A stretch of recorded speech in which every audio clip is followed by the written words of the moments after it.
आकाशवाणी लखनऊ से प्रस्तुत है प्रादेशिक समाचार। मुख्य समाचार।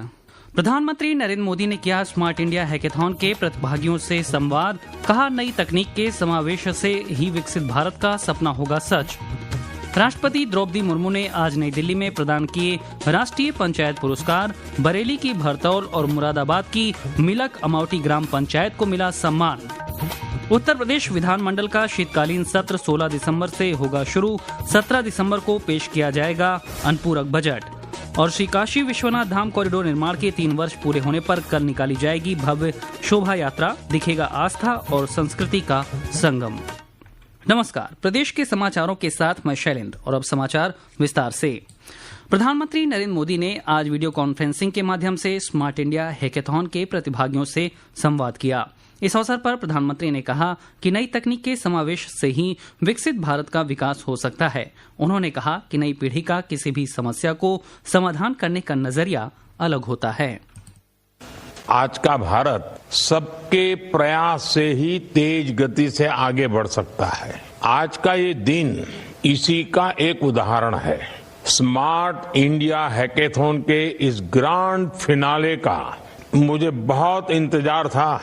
जब भी आप जैसे युवा इनोवेटर्स के बीच आने का अवसर मिलता है, मुझे भी बहुत कुछ जानने का, सीखने का, समझने का मौका मिलता है। आप सभी से मेरी अपेक्षाएं भी बहुत होती हैं। आप सभी युवा इनोवेटर्स के पास 21वीं सदी के भारत को देखने का नजरिया कुछ अलग है। केंद्रीय शिक्षा मंत्री धर्मेंद्र प्रधान ने 7वें हैकेथॉन के ग्रैंड फिनाले के अवसर पर कहा कि यह आयोजन छात्रों को नवाचार और तकनीकी समाधान ढूंढने का मौका देगा। आइडिया और उसकी जर्मिनेशन जो आज स्मार्ट इंडिया हैकेथॉन में पिछले 7th एडिशन तक हुआ है, इसमें मैं विश्व की वर्तमान की समस्या के साथ साथ आने वाले सेंचुरी की सॉल्यूशन इसमें देख पा रहा हूं। हैकेथॉन के अंतिम चरण में करीब 1300 टीमें हिस्सा ले रही हैं। ये 2 दिवसीय आयोजन लखनऊ, गाजियाबाद और मेरठ के एक और गौतम बुद्ध नगर के 2 केंद्रों समेत देश के 51 केंद्रों पर हो रहा है।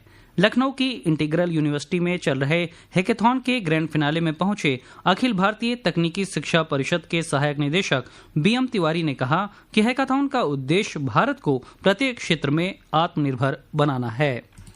पूर्णतः जो एक संकल्प है, जो एक उद्देश्य है, वो ये है कि हम पूर्णतः आत्मनिर्भर बने, हर तरह से बने। जो इसके प्रारंभिक चरण होते हैं उसमें विभिन्न भारत सरकार और अन्य प्रतिष्ठानों से उन प्रॉब्लम स्टेटमेंट मंगाए जाते हैं। यानी अगर कोई चुनौतियां हैं और उसका समाधान ढूंढने का प्रयास किया जा रहा है तो वो मंगाए जाते हैं और फिर उसमें से वर्गीकरण किया जाता है कि कितने हैं जो उपयुक्त हैं और प्रासंगिकता किनकी है ठीक रहेगी सामाजिक विकास के लिए। उनका चयन किया जाता है और फिर उन चुनौतियों को इन छात्रों को, यंग माइंड्स के समक्ष प्रस्तुत किया जाता है, जो अपने मेंटर्स के जरिए उनका समाधान ढूंढने का प्रयास करते हैं।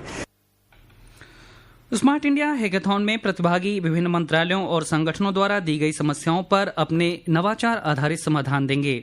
मेरठ की शोभत यूनिवर्सिटी में हैकेथॉन में भाग लेने आए पुणे के हर्षित ने बताया कि इस आयोजन में हिस्सा लेकर उन्हें बहुत खुशी हो रही है। हम लोग पुणे से आए हैं, भारतीय विद्यापीठ यूनिवर्सिटी से।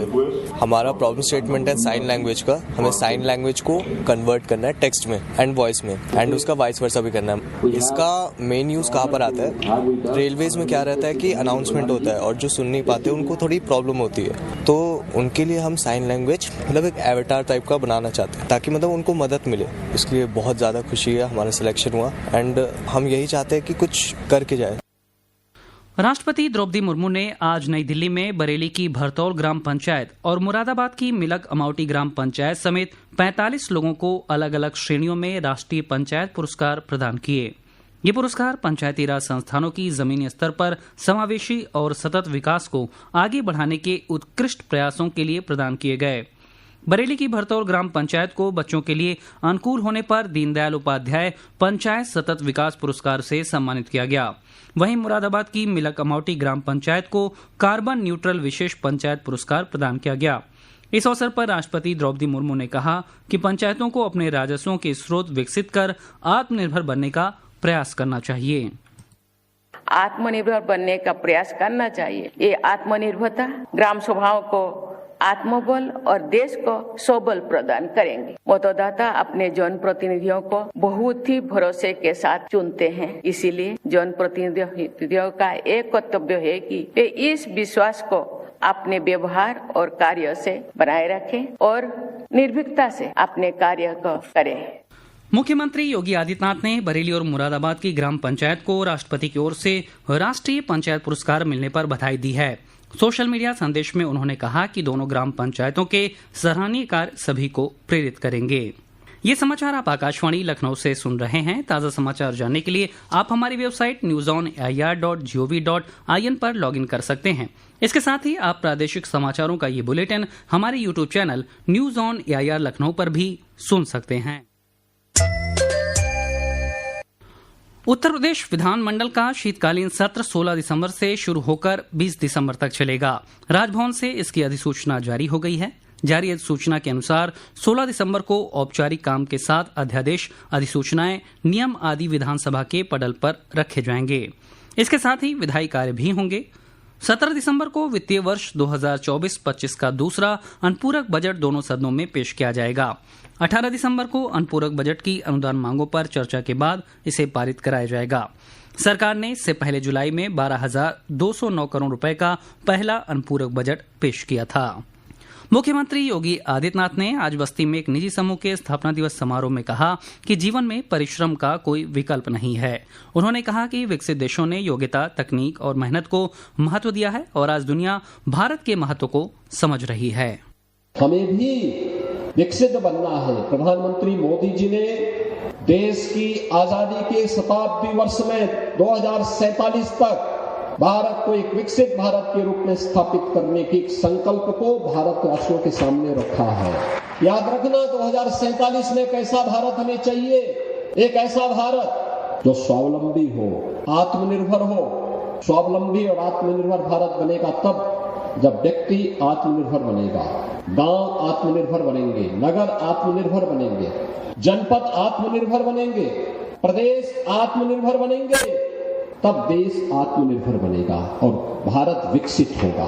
केंद्रीय सड़क परिवहन और राजमार्ग मंत्री नितिन गडकरी ने आज गौतम बुद्ध नगर में बाउमाकान एक्सपो इंडिया का उद्घाटन किया। 14 दिसंबर तक चलने वाले इस एक्सपो में निर्माण और खनन क्षेत्रों से जुड़ी आधुनिक मशीनरी का प्रदर्शन किया जा रहा है। इस प्रदर्शनी में करीब 100 देशों के 1000 से अधिक ब्रांड हिस्सा ले रहे हैं। कार्यक्रम को संबोधित करते हुए श्री गडकरी ने कहा कि आज इंडस्ट्री के मामले में दुनिया भारत की ओर देख रही है। वन एवं पर्यावरण मंत्री अरुण सक्सेना ने कहा है कि महाकुंभ में शुद्ध जल और हरित वातावरण सुनिश्चित किया जाएगा। उन्होंने कहा कि पर्यावरण विभाग गंगा यमुना का पानी शुद्ध और आचमन करने योग्य रखेगा। हमारा विभाग इसमें खास काम है कि हम शुद्ध पानी उपलब्ध कराएं। गंगा का पानी, जमुना का पानी बिल्कुल शुद्ध हो, आचमन लायक हो और इसमें जो नाले अभी भी जो कुछ खुल रहे हैं उनको बंद करने का हमने आदेश दिया है। जब तक किसी नाले का ट्रीटमेंट नहीं हो जाएगा और शुद्ध नहीं पाया जाएगा वो नदी में नहीं कनेक्ट होगा। सीवर डायरेक्ट नहीं मिलेगा, बिना ट्रीटमेंट के कोई सीवर का पानी नहीं आएगा। ऐसे एरिया काफी बढ़ा दिया गया है। श्री काशी विश्वनाथ धाम कॉरिडोर के निर्माण के कल 3 वर्ष पूरे होने के सिलसिले में वाराणसी में उत्सव शुरू हो गया है। मुख्य कार्यपालक अधिकारी विश्वभूषण मिश्र ने बताया कि आज से महारुद्र पाठ शुरू हो गया है, जबकि कल एक भव्य शोभा यात्रा निकाली जाएगी। इस शोभा यात्रा की थीम प्रयागराज महाकुंभ पर आधारित है। शोभा यात्रा में महाकुंभ के प्रति आस्था और संस्कृति का संगम दिखेगा। साथ ही श्री काशी विश्वनाथ धाम में स्थित समस्त देव विग्रहों और नंदी का अभिषेक किया जाएगा। और अंत में मुख्य समाचार एक बार फिर। प्रधानमंत्री नरेंद्र मोदी ने किया स्मार्ट इंडिया हैकेथॉन के प्रतिभागियों से संवाद, कहा नई तकनीक के समावेश से विकसित भारत का सपना होगा सच। राष्ट्रपति द्रौपदी मुर्मू ने आज नई दिल्ली में प्रदान किए राष्ट्रीय पंचायत पुरस्कार। बरेली की भरतौल और मुरादाबाद की मिलक अमावटी ग्राम पंचायत को मिला सम्मान। उत्तर प्रदेश विधानमंडल का शीतकालीन सत्र 16 दिसंबर से होगा शुरू। 17 दिसंबर को पेश किया जाएगा अनुपूरक बजट। और श्री काशी विश्वनाथ धाम कॉरिडोर निर्माण के 3 वर्ष पूरे होने पर कल निकाली जाएगी भव्य शोभा यात्रा, दिखेगा आस्था और संस्कृति का संगम। प्रादेशिक समाचार के इस बुलेटिन में फिलहाल इतना ही। नमस्कार।